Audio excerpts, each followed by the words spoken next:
د افغانانو لپاره یو بل ویاړ راشد او مجیب د آسیا په غوره ټیم کې شامل شوي.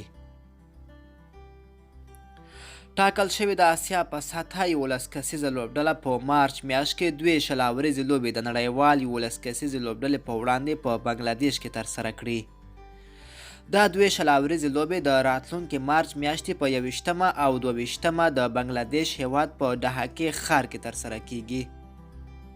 دغه شلاوریزې سیالۍ چې د شیخ مجیب الرحمن د سلمې زیږدیز کلیزې په ویاړ ترسره کیږي چې هغه له پاکستانه بنګلادیش ته ازادۍ ور په برخه کړې وه. بنګلادیش غواړي د هغه سلمه کلیزه د نورو مراسمو ترڅنګ په یادو 2 شلاوریزو سیالیو سره هم ولمانځي. بنګلادیش کرکټ بورډ د سه شنبې په ورځ د نړیوالې لوبډلې په وړاندې خپله 11 کسیزه لوبډله اعلان کړه چې پکې 2 افغان لوبغاړي مجیب الرحمن او راشد ارمان هم شامل دي. په یاده لوبډله کې د افغانستان ترڅنګ د بنګلادیش، هندوستان او سریلانکا لوبغاړي انتخاب کړل شوي، خو د پاکستان هیڅ لوبغاړی په دې لوبډله کې نه دی انتخاب کړل شوی.